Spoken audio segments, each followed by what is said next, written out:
God and Father in heaven, we're so thankful to thee for the beautiful day that you granted us. We're thankful for this time that we can come together to worship you and to be able to dive into your word, to study, to know. Heavenly Father, be with us as we learn from your word. Help us to make good application of those things that we see from your word. That we may live according to your will, that we may please you and bring honor and glory to you.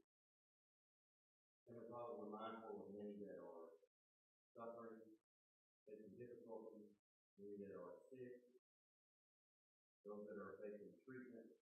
We pray your blessing on all of those. Also ask that you be with and comfort those that have lost loved ones recently due to the Tuscumbia family, that they're mourning their loss.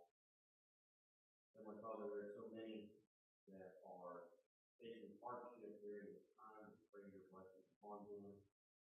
Pray that they will lean upon thee. They will find their refuge. Father, we pray that you be with those mothers today, blessing them.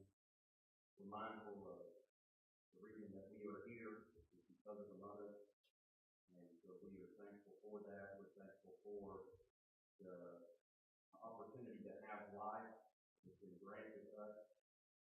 We know that many times government tries to intercede, make laws that would take away life. Heavenly Father, if it be possible, we pray that those things be overturned, and that life may again resume, and life will not be taken away by the hands of the government, by the hands of the people. Heavenly Father, we're so thankful for the blessing to be able to be here today, to be able to know that you are our God, to worship you. Be with us this day as we enter into our study of Jeremiah. We pray that we can glean what we need from thy word. We thank you, pray in Jesus' name.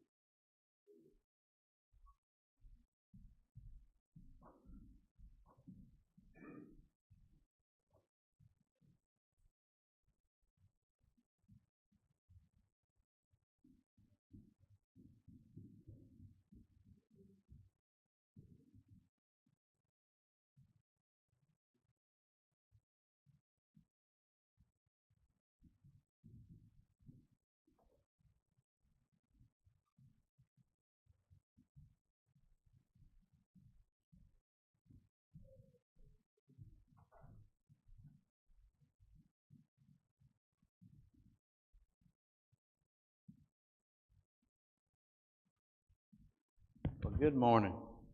Thank you, Brother Adam. So let's look at we'll be picking up in Jeremiah chapter 48 this morning. I believe we left off in about verse 19 and 20 there. So we'll pick up in verse 21 in Jeremiah chapter 48. I wanted to go over our two questions from last week. When Elisha restored the son of the Shunammite woman to life, what was the first thing that the boy did? Did he give thanks to the Lord? Did he sneeze? Did he rise from his sick bed? Or did he eat some bread dipped in oil? Who thinks maybe A? He gave thanks to the Lord. That he sneezed? That he rose from his sick bed? Or ate some bread dipped in oil? That's very, very odd thing to read, I guess, as far as some of the choices go. But he sneezed 7 times. So that's interesting. In 2 Kings chapter 4 and verse 35, Elisha had laid over him and he had sneezed 7 times and something else. I can't remember exactly. But it's very interesting. So I guess if you didn't know that, you would think maybe that, my first thought would be that maybe he ate and he was hungry or something. But interesting, he did sneeze. And the next question we had was, whose mother-in-law did Jesus heal? Was that Simon or Peter's mother-in-law? Was it Nicodemus? Was it a centurion? Or was it Bartholomew? So who thinks maybe A, Peter, B, Nicodemus, a centurion, C, or Bartholomew D. And yes, that was Simon Peter, and there's other passages in the gospel accounts that you could reference, but Matthew chapter 8, verses 14 and 15, we'll use that as a reference, and it's specifically stated there. All right, very good, very good. So for next week, which book tells the story of Isaiah healing Hezekiah the king with with some figs, a poultice, I guess is how you say that, of figs, poultice of figs. And then when Miriam led the women in song and dance after the Israelites crossed the Red Sea, she used this instrument. So those will be the two questions for next week. I'll leave those up there for just a moment. And we'll pick up in chapter 48 of Jeremiah concerning the judgment on the nation of Moab. Now, just kind of a quick recap last week. The first 10 verses, we looked at the destruction that was coming upon Moab, and that it would have been better for them to flee to the wilderness. As verse 6 says, flee, save your lives, and be like the heath in the wilderness, or be like a tree or a bush that may be alone, to flee this area and to try to escape this destruction that's coming. Verse 9, give wings unto Moab. Some translations say to sow it with salt. And of course, a city that was destroyed, that was a practice there. And we reference Judges chapter 9 and verse 45. In other words, they were to flee, to go away, never to return again. In other words, that there was this destruction that was coming. And then we see the character of Moab in verses 11 through 16. And we get the idea that Moab had their confidence misplaced. It was in the wrong place. They had their confidence in their god, Chemosh, this false god, and they had, as revealed in verse 13, and they had lived in a relatively peaceful life, it seems, hadn't had a whole lot of conflict, as we understand here. Verse 11, very interesting, Moab had been at ease, or they had been at peace or at rest from his youth for a long period of time. And they had been settled on the lees. In other words, like a wine that is setting on the shelf and it is allowed to ferment and allowed that aroma and all of those things, the sediment to collect on the bottom. They had been undisturbed, but that was going to change. They were going to be taken into captivity. And verse 12 reveals that these vessels will be emptied, the bottles will be broken, and they will be disappointed, verse 13, or ashamed, as the King James translates, in their false god Chemosh. And we made it all the way down to verse 20, and describes the calamity that's going to come upon them, the lamentation in verse 17 through 20 that the people would experience. They would show grief. The King James says, all that are about him bemoan him, or they would show grief or lament him. All that know him will ask the question, in other words, how is the strong staff broken and the beautiful rod? And they had lived so much peace and prosperity. They had done what they want. And verse 18, that they will now sit in thirst. The spoiler Moab shall come upon thee and shall destroy thy strongholds. They would be no more at peace. They would no more be able to glory or think so highly of themselves. And as we'll see, it's going to be stated specifically in the passages that we will look at this morning, just how prideful they were. They thought too much of themselves and too much of the things that they had. So now we're in verses 21 through 25, and there's going to be a very lengthy list of cities that are mentioned. In other words, we'll understand the totality of the destruction. It's all over the entire nation. And some of these cities have specific meaning to their names, as we have seen previously with some of the other cities that are mentioned. But the main idea that we'll get from verses 21 through 25 is the massive destruction, is that they will not be able to do anything with the destruction that Babylon is bringing. They can't turn away from it, or they can't They can't stop Babylon from destroying them. All of these cities, all over the nation, are going to be destroyed. So in verse 21, starting, and judgment is come upon the plain country, and the plain country can also be translated as the tableland or this level country, upon Holon, and upon Jahaza, and upon Mephath, and upon Dibon, and upon Nebo, and upon Beth Diblathahim, and upon Kirathaim, and upon Beth Gamul, and upon Beth Meon, and upon Kirio, and upon Basra, and upon all the cities of the land of Moab, far or near. The horn of Moab is cut off, and the arm is broken, saith the Lord. So several cities there, and you can pronounce those any way you want. I gave you my version, but some of those definitely difficult to pronounce. But we get the idea here that all of these places, and Jahaza, Jahaza, there in verse 21, the latter part of verse 21, can mean trodden underfoot.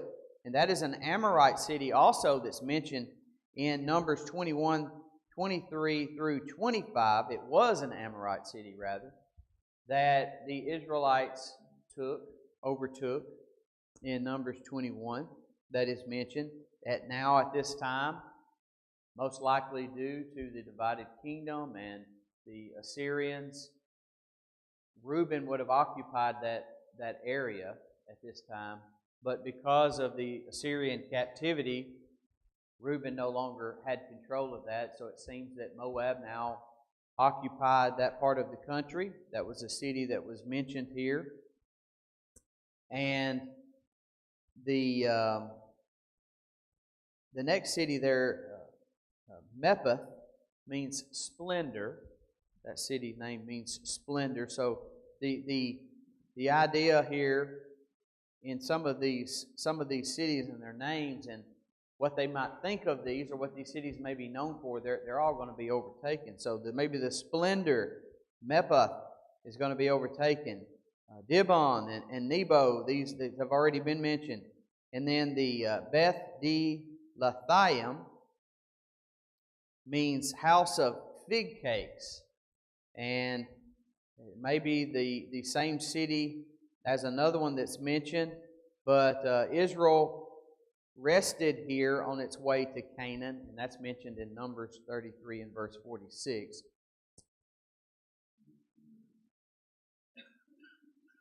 The next city there in verse 23, not the Kirathaim, but the next one upon Beth Gamul, means house of recompense. Beth Meon means house of habitation, and these are all cities located within certain miles of one another. In verse 24, Kirioth was a place of worship of the god Chemosh. So that is specifically mentioned in one of those cities that would be destroyed. So what good would their false god do for them? He can't protect one of the cities in which their worship took place. And then the latter part of verse 24, Basra was a fortified place, so even some of the fortifications wouldn't stand up. And then, just to clarify, at the end of verse 24, and upon all the cities of the land of Moab, far or near. So if you don't get the point from the listing of these particular places, these well-known places that are known by other names for things that they may offer, or the way people may think of those cities in high regard, all of them far or near. They are going to suffer from this. The horn of Moab is cut off. In other words, the strength that Moab has, the security that they may feel, is cut off. In other words, like a cut off, and the arm is broken. So how useful would a soldier in a battle be with a broken arm? Perhaps maybe even their right-handed and their right arm is broken. How useful are they? It's interesting. At one time I was thinking of signing up to the reserve units as far as Carver County's deputies go. And I was talking to the SRO up at the school, and he said, yeah, you'll have to qualify with the firearm. He said, you'll have to shoot so many rounds with your right hand and so many rounds, this way and that way. And he said, you'll have to shoot left-handed too. And I thought, wow, I've never shot left-handed at all. I don't know if I could hit anything because it'd be just so awkward trying to shoot left-handed. But in case your right hand was incapacitated in something, you would need to be able to do that, and you wouldn't want that to be the first time you tried. So very, very interesting thought. But here, the broken arm, the soldier wouldn't have the same power. He wouldn't be as effective as he would with his good arm intact. And this is the idea here that strength is cut off. So Moab is left unable to defend themselves. In verses 26 through 29, we see the shame and reproach that is going to be brought upon Moab, and the way that they had thought of themselves and the way that they would feel after the fact. Shameful, and the way other people, the other nations may look at them in contrast to the way they felt about themselves. And that's brought out specifically here. So let's look at verses 26 through 29. Make him drunken. Isn't it? Jeremiah uses God inspiring Jeremiah here, the Holy Spirit inspiring Jeremiah to use the words here. And Jeremiah uses that illustration a couple of times throughout the book, and yet again here about them being drunken. And it's interesting in talking about Judah in chapter 13, in mentioning their pride. The illustration, again, is used about them being drunken and the bottles being dashed together and the result of that. And here, in mentioning, for he magnifieth himself, the word magnifieth can be also translated their prideful thought. They had magnified themselves. They had raised themselves up to be something that they were not. They had too much pride in themselves. They had increased themselves, or they had boasted of themselves. But make him drunken, for he magnifieth himself against the Lord. Moab shall wallow in his vomit, and he shall also be in derision. What a very dirty, nasty way to think about the situation Moab would be in. But that's naturally follows drunkenness, is those that may have too much to drink and their body rejects that chemical, that narcotic, that drug. Their body rejects it, and often they may vomit and they will wallow in it. So very, very nasty scene, but this is the result of their pride. And then as a result of that, they will be seen as, the King James says, a derision or a laughing stock, or they will be mocked as a result of it. So pride, the idea of pride throughout the Scriptures, and there's many illustrations in the Old Testament, just in the book of Jeremiah, but also even in the book of Esther, you see Haman. What good did his pride do for him? He ended up being hung on the gallows that he had prepared for Mordecai. So, and Solomon mentions pride throughout his writings. So pride is a very dangerous thing for people to have, especially when the pride interferes. Well, it's good to take pride in that you want to do a good job and be diligent in your efforts, but to be full of pride, as these people are, and allow that to puff you up and you think that you are something that you're not, is where the problem comes in. But these people had allowed it they had allowed themselves to be magnified against the Lord, that they would result in being a laughing stock. Verse 27, for was not Israel a derision unto thee? You thought that Judah or Israel, the nation of Israel at times were a derision. You looked at them as a laughing stock. You mocked them. Looks like the tables have turned on you, Moab.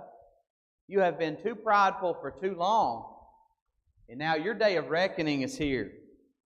For was not Israel a derision unto thee? Was he not found among thieves?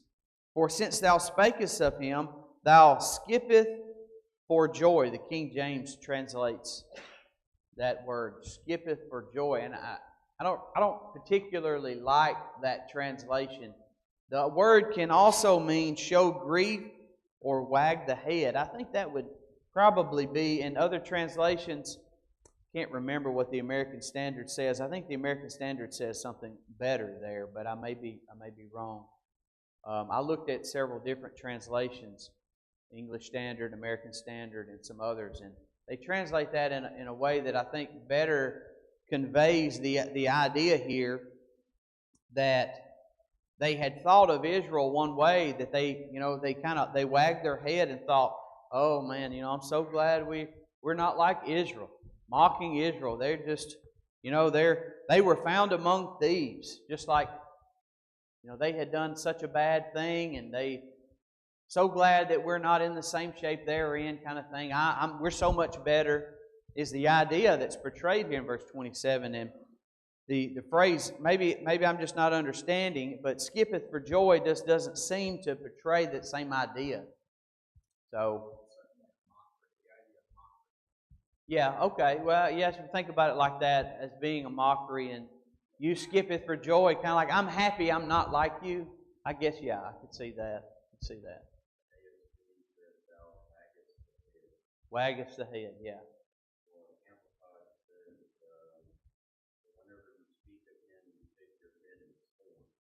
Okay, in my opinion, that's a better portrayal here to get the idea of what's being brought out in verse 27. But if I thought about it like JP, I'd be okay. Thank you, JP, for adding that there. And then verse 28. O ye that dwell in Moab, leave the cities and dwell in the rock, and be like the dove that maketh her nest in the sides of the hole's mouth. So the idea is, the phrase that giving them wings that they may fly away, and being in the desert, being alone, has already been brought out. And here, give them wings like a dove that they may fly. You think about a dove or any bird would be able to fly up the high places on the side of a mountain where what predators could bother them? I mean, there's very few that could probably get to some places that these doves could fly. And here's the idea.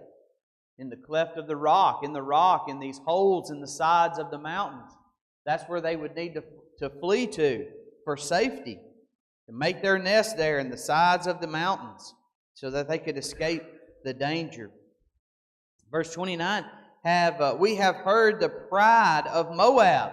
So there it's specifically stated, the pride of Moab. He is exceeding proud.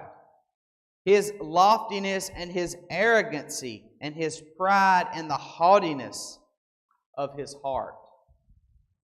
What did Jesus say about those that had pride in Luke chapter 14? Luke chapter 14 and verse 11. Jesus said, for whosoever exalted himself shall be abased, and he that humbleth himself shall be exalted. And this is the opposite here that we see in the nation of Moab. They have not humbled themselves. They exalted themselves. They became so arrogant, the haughtiness of their heart and their pride. And as a result, they're going to be humbled. They're going to be brought low. And what they should understand from this, and as we're fixing to see here in verses 30 through 39, a loving God is what we're going to see.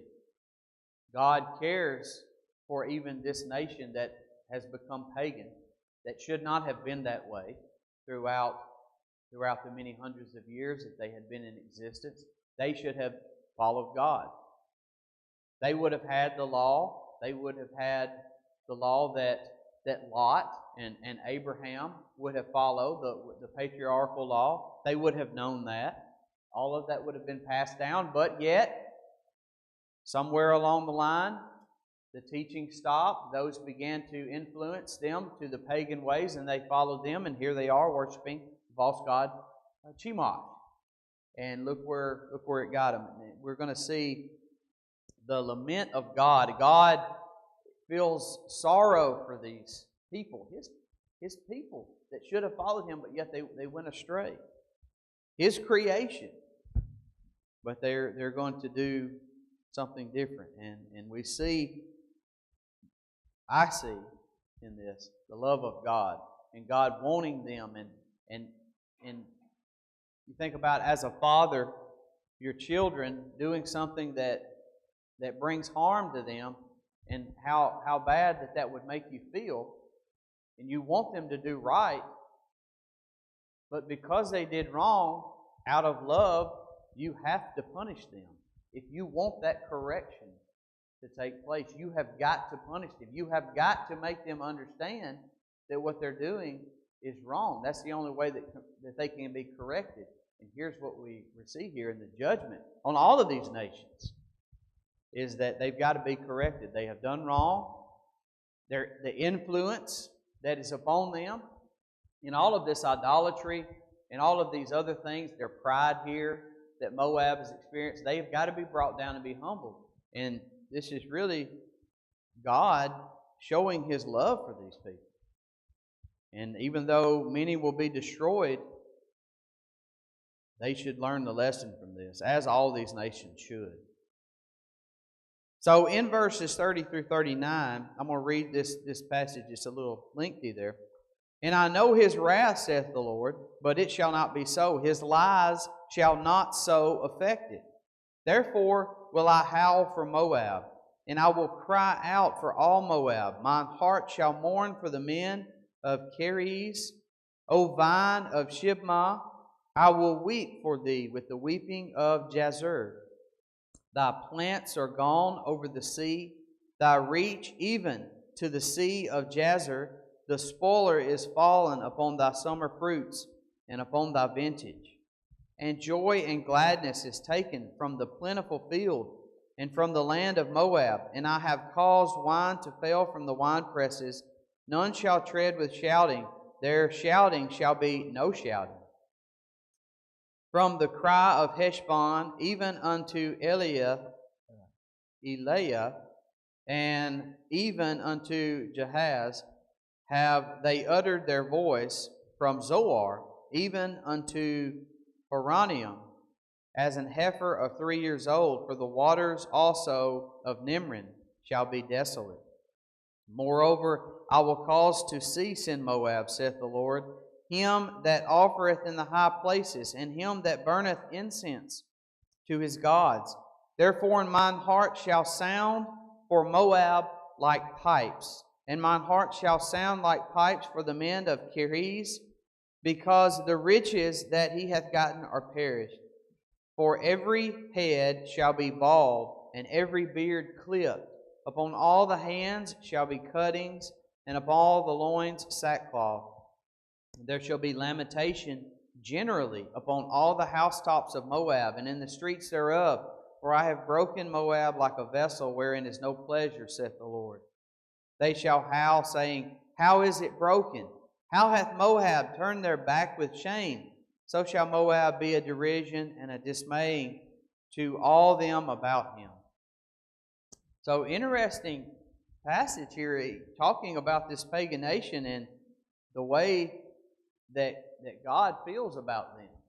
And we see that God cares about them. For Him to mourn these people, and as we'll get down to verse 36, with His heart will sound like pipes. Those are things related to a funeral and the grief and the mourning that people would feel in the passing of a loved one, and how they would mourn during that time.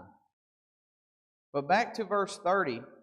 I know his wrath, or the fury of the overflowing rage of Moab, saith the Lord, but it shall not be so. His lies shall not so affect it. In other words, It's futile. It's for nothing. It's for naught.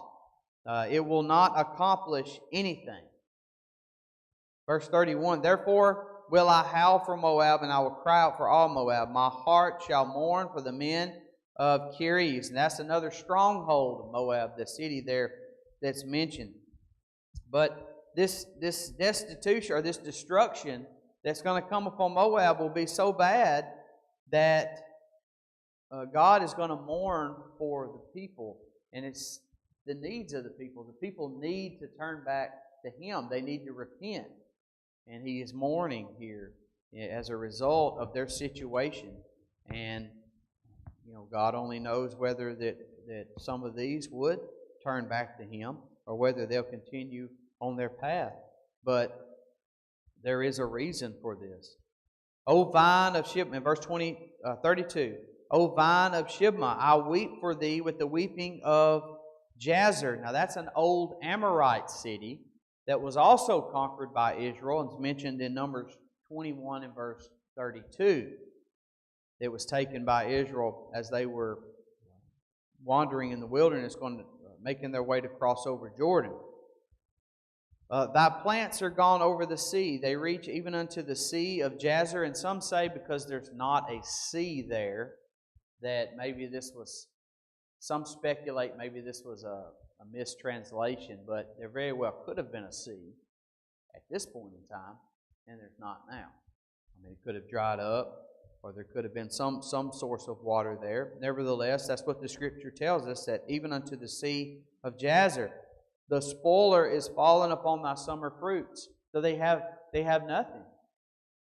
Just as Babylon come through and they took the things that they wanted from Judah, they're going to do the same here. They're going to be left with nothing. Thy vintage, or maybe the wine and the things that they had stored up and the things that they had prepared, they're all going to be gone. Babylon will take those things. And as a result, the joy and the gladness is taken from the plentiful field in verse 33. Those shouts of joy in that we're so happy with what we've been able to harvest and what we have for ourselves. Because remember, they're so prideful. They value themselves and the things that they were able to do and the peace that they've been able to have for many years. They think all of these things is because of them, and these things that they put their trust and their value in, just like Judah, put their trust in the temple rather than who dwelt in the temple, which was God. They put their trust in the walls and the physical structure rather than in the one that made all of that peace and safety possible. So they were misguided in that aspect. So all of this is taken from the land of Moab. I will cause wine to fail from the wine presses. None shall tread with shouting. There will be no shouting. So the wine press is left empty, and the people are left with sorrow. There's no gladness. There's no joy. So a very grim scene here. In verse 34, the cry of Eshbon unto Elath and to Jahaz. They have uttered their voice in Zoar. And all the way at the end of that passage, the waters of Nimrim shall be desolate, or they will be wasted or corrupted. So all of your food, even down to the source of their water, is all corrupted or taken away. There's nothing. You have nothing. Everything has been taken away from you. How much pride do you have now, Moab? You put your trust in the wrong things. You put your trust in the wrong God. You put your trust in yourself. And you should not have. And we should be careful with those things today. We live, the country we live in, we are so very blessed with so many things. And we should always remember that our trust should be in God. He is the one that has given us all of those blessings. And we should not let ourselves at any time become too prideful in those things, because they could very well be taken away from us as well. And we don't need to allow ourselves to be led astray any of those things as well. And, verse 35, moreover, I will cause to cease in Moab, saith the Lord, him that offereth in the high places and him that burneth incense to his gods. So here we see another purpose here. They're engulfed in this idolatry, but that's going to cease. Worshiping these gods, worshiping Chemosh in these high places, burning incense to them is all going to be stopped. Wherefore mine heart shall sound for Moab like pipes, weeping of people that are unwilling to repent, is what Moab's situation was. They were unwilling to repent of the evil that they had done, of the idolatry they were engaged in. So, my heart shall sound like pipes for the men of Kiriz, because the riches that they have gotten are perished. For every head shall be bald. Here in verse 37, we see some of the things that pagans would do in a time of distress. They would shave their beard, cut their beards. They would cut themselves, as verse 37 says, and wear the loins, and upon the loins there would be sackcloth. Verse 38, that lamentation will be generally upon the housetops of Moab and in the streets, so everywhere. And if they were anything like Judah, Judah would worship those false gods on the rooftops. But there will be lamentation there and in the streets. And here we have a similar image that we've seen in chapter 19 of Jeremiah, where Jeremiah took the potter's flask and he broke it before those elders and those prominent men that had followed him there. They would be broken the same way. I have broken Moab like a vessel wherein is no pleasure, saith the Lord. A vessel that has a blemish and is undesirable for the potter now. I will destroy it and I will make another one. In other words, in verse 39, they shall howl, saying, How is it broken? How hath Moab turned the back with shame? So shall Moab be a derision and a dismay to all them about him. It's almost like here is a moment of review, prophetic review here, in that how this happened. How has it come to this? Well, this is how it's happened. This is how it's come to this, because Moab had turned their back on God. They had turned their back on the true living God, and they started doing things for themselves. They started worshiping false gods. They relished in the things that they thought they had provided for themselves. We have lived at peace for so long. We have been very prosperous.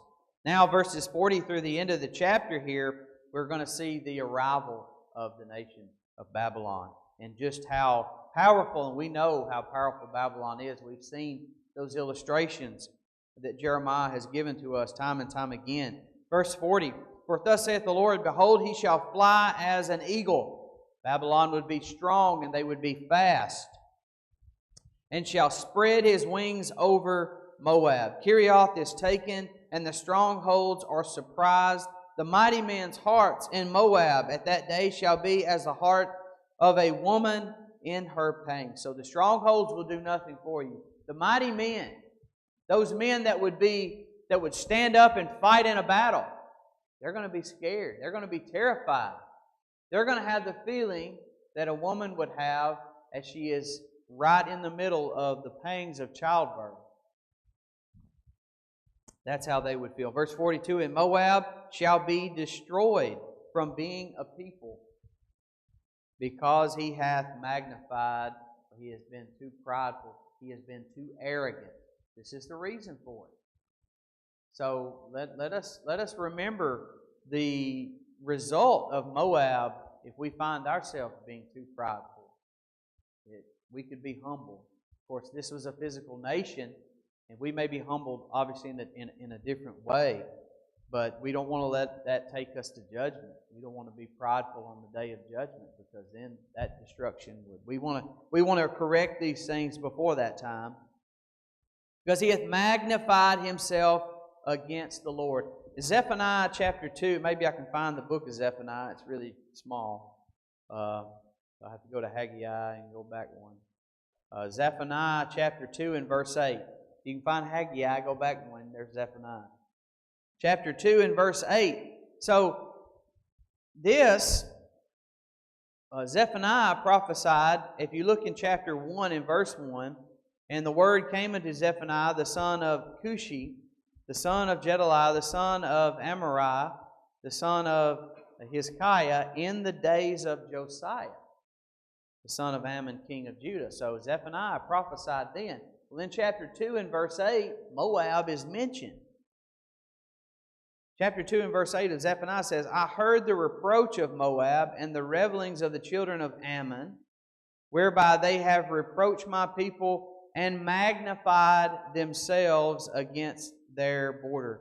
Therefore, as I live, saith the Lord, the host of God of Israel, surely Moab shall be as Sodom, and the children of Ammon as Gomorrah, even the breeding of nettles and salt pits, a perpetual desolation. The residue of my people shall spoil them, and the remnant of my people shall possess them. So, many years before it was even prophesied by Zephaniah of the calamity and destruction that would come upon Moab because they had magnified themselves, because of their pride. Verse 43, fear. Look at verses 43 through 45, really paint the picture and give us a good illustration of what Moab can do to prevent this.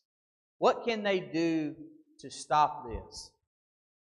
Fear and the pit and the snare shall be upon them, O inhabitant of Moab, saith the Lord. In other words, complete destruction. Verse 44, but he that fleeth from the fear shall fall in the pit. He that getteth out of the pit shall be taken in the snare. For I will bring upon it, even upon Moab, the year of their visitation, saith the Lord. You think just because you climbed out of the pit, you're going to get away. Well, guess what? There's the snare for you.